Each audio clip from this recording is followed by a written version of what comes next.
So hi guys, you're welcome back to today's class. It is my course Financial Accounting Made Simple by Sanyaolu Oluwafemi, Akintunde, and we'll be looking at another aspect of accounting today. So let's jump right into it. For our course approach, like I always tell you, it's important to always have an open mind to accounting. You don't have to fear. There's no need to panic. Accounting is very, very easy in as much as you can do simple addition, multiplication, and division.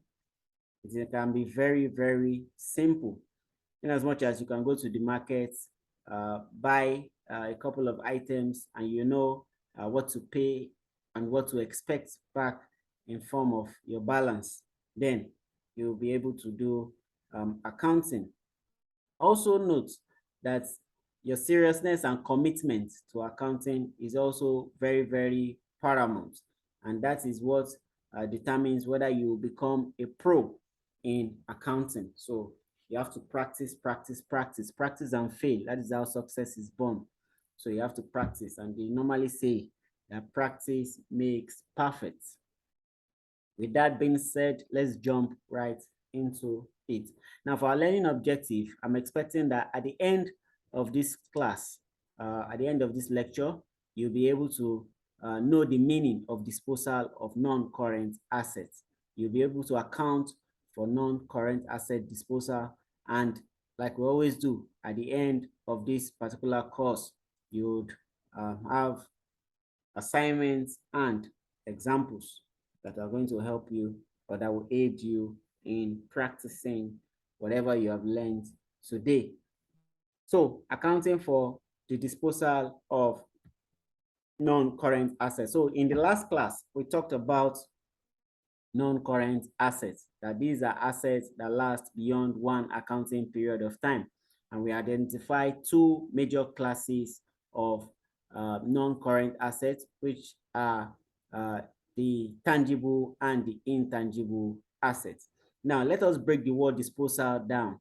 Now, disposal means to get rid of. The word disposal, it simply means to sell, to get rid of, or to give out. That's disposal.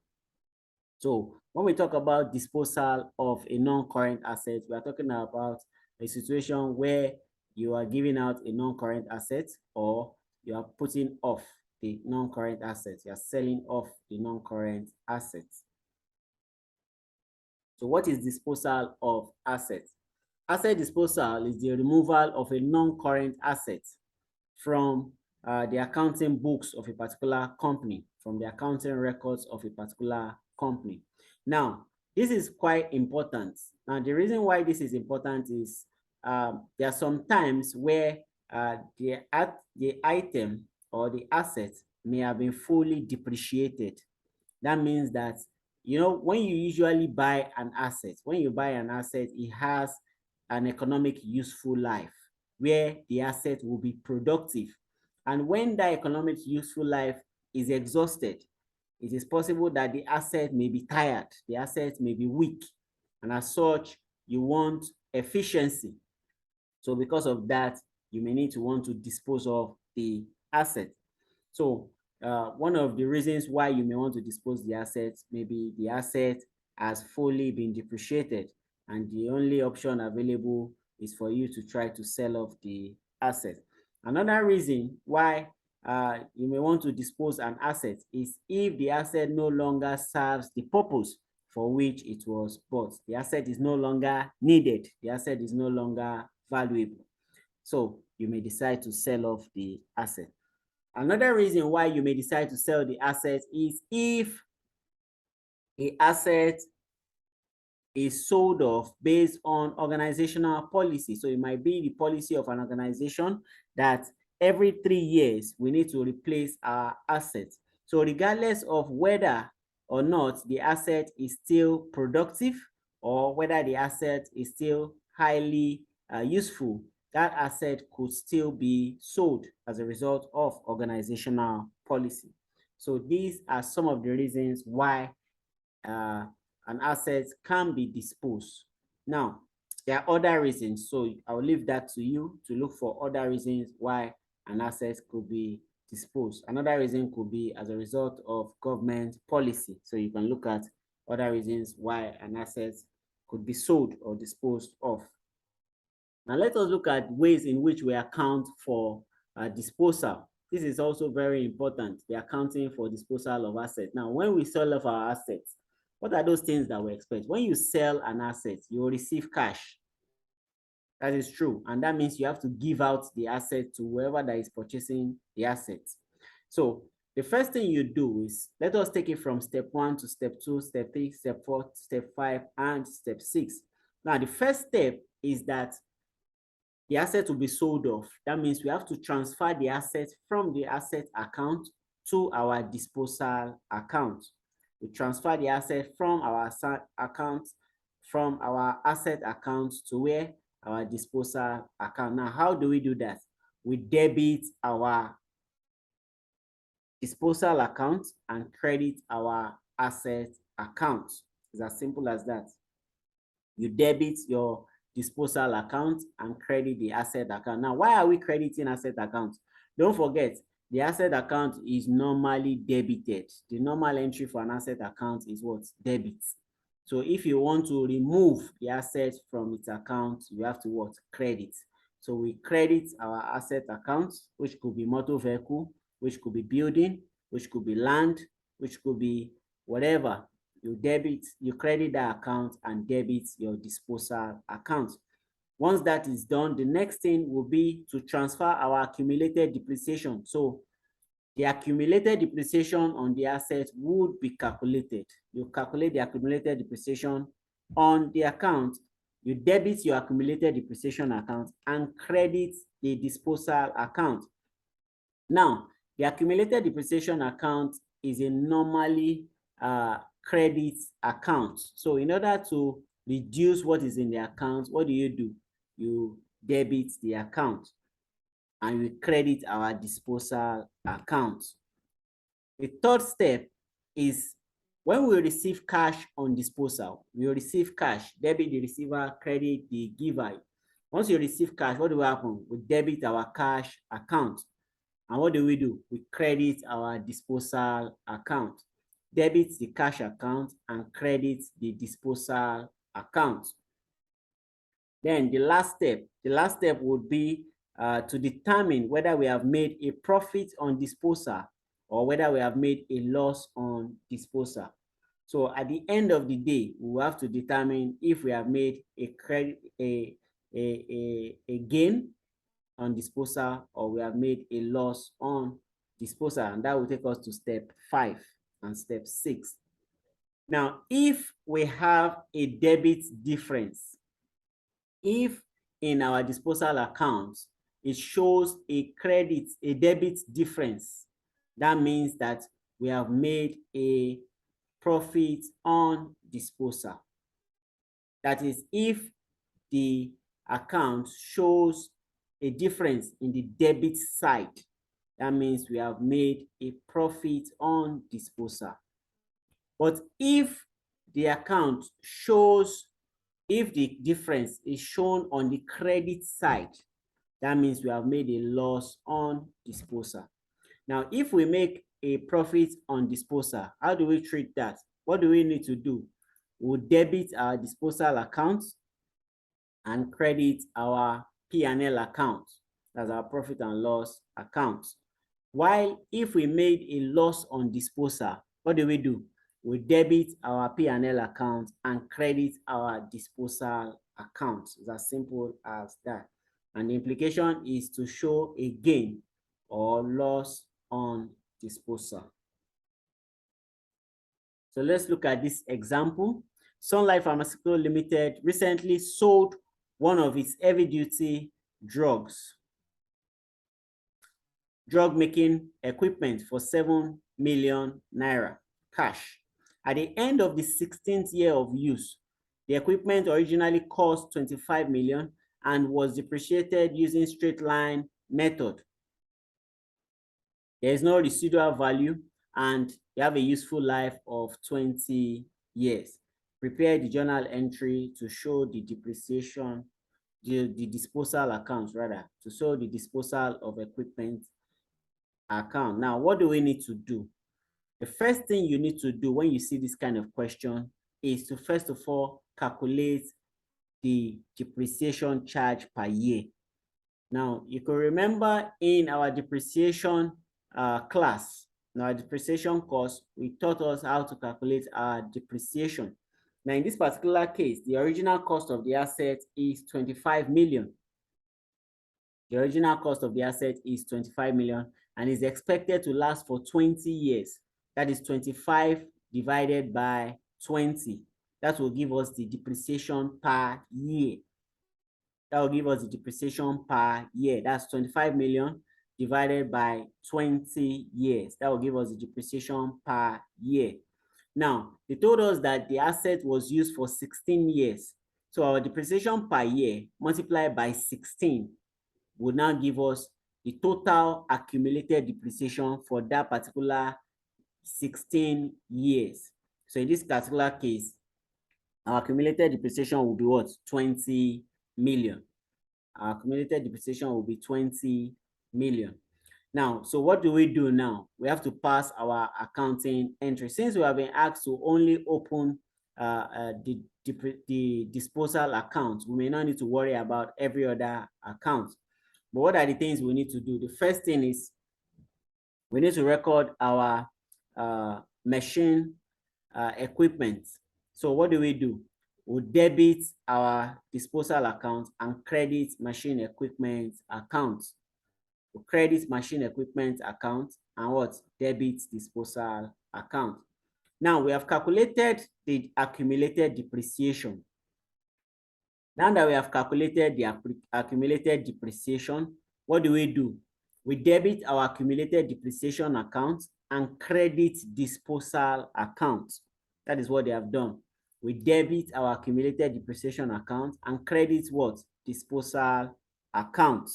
So that is why you have accumulated depreciation that is credited in the disposal account. The last thing is we receive 7 million with respect to the sale of that particular machine equipment. Now, on receiving that cash, you must have debited our cash account. Is that not so? So you debit cash account and credit disposal account. You credit cash account and debit disposal account. And credit disposal account, rather, you debit cash account for receiving value and credit disposal account. So that's what we have there. So if we add the credit side together, you can see that that will give us 27 million. But if we add the other side where we have only 25 million, you can see that there's a difference of 2 million. That is what is going to make this account to be what? Balanced. There's a difference of 2 million, which is going to make the account to be what? To be balanced at 27 million. So you can see it here. You add up this together, that's 20 million plus 7 million will give us 27 million. All we had there initially was 25 million. So in order to make this account to balance, we have to add 2 million. So that's why we have 27 million. Now, don't forget, I said once you have your difference on the debit side, that means there is a what? Gain on disposal. That means there is what? Gain on disposal. Once you have your difference on the debit side, that means there is a gain on disposal. That means this amount will be what? Credited to our P&L account. While if it had appeared on the debit side, that means we'll have had a loss on disposal. So you can see it here. That means there's a profit on disposal. So let's look at this question. Mr. David bought a computer for 20,000 on January 2005. It is to be depreciated at a rate of 20% using reducing balance method. I want to believe that we all know how to calculate using reducing balance method. If you are yet to watch my course on depreciation, you may need to go and watch that course in order to determine how we calculate using reducing balance method. So we have to prepare the asset account. You can see here they have specified the requirements of what they want us to do. Here we are supposed to prepare the asset account. We are preparing the depreciation account the accumulated depreciation account for the first 3 years. So we are going to prepare the asset account 1, the depreciation account 2, and the accumulated depreciation account for the first 3 years.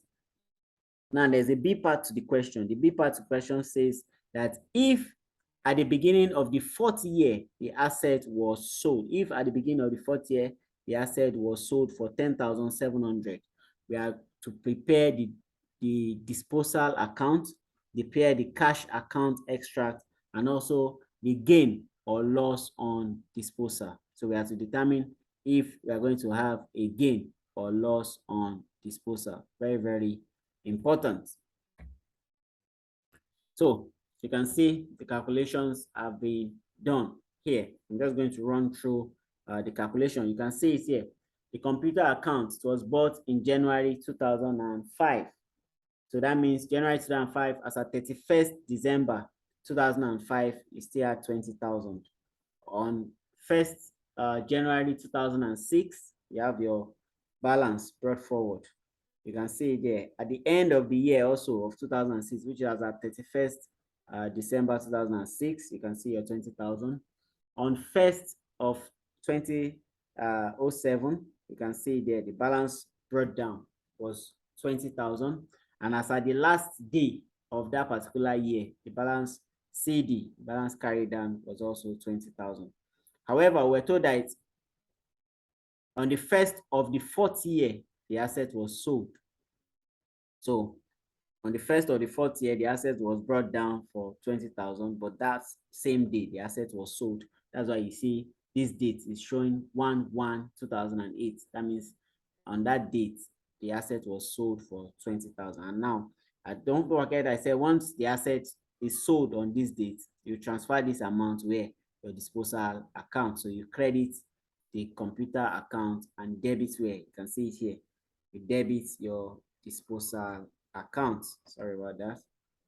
You debit your disposal account. Now, the next thing is to calculate using reducing balance, same method, our accumulated depreciation. So how do we do that? Now, the cost of the asset is 20,000. We're told that the asset was depreciated for 3 years. So we calculate 20% of 20,000 for the first year. 20% of 20,000 for the first year would amount to 4,000.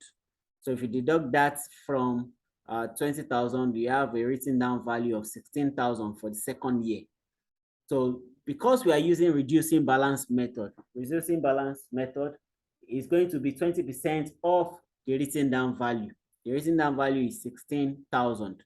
So 20% of 16,000 will give us 3,200. If you deduct that from 16,000, that will give us 12,800. Now, for the 3rd year, the written down value is 12,800 multiplied by 20%. That will give us 2,560. So at the end of the 3rd year, we have a written down value of 10,240. We have a written value of 10,240. So at the end of the day, by the time we calculate our accumulated depreciation, so we open our accumulated depreciation account. So for the first year, our depreciation charge is what? 4,000. You can see it here, 4,000, which is for 2005. So as at the end of the year, as at 31st of that year, you can see it there. That is 4,000.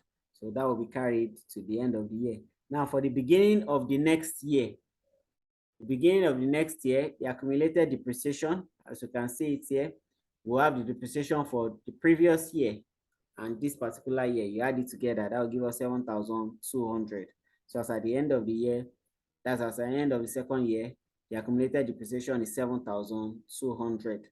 While for the 3rd year, the accumulated depreciation will now be 9,760. That's a combination of the first year depreciation and the second year depreciation. So after we have computed for that, at the beginning of the 4th year, you can see at the beginning of the 4th year, the assets will be moved away from the accumulated depreciation accounts. That's the accumulated depreciation that is charged on the asset will be moved to where? disposal account. That's why we have 7,760 here. Then the cash that was received on disposal, you can see the cash that was received on disposal is 10,700. So if we add these two together, that will give us 20,460.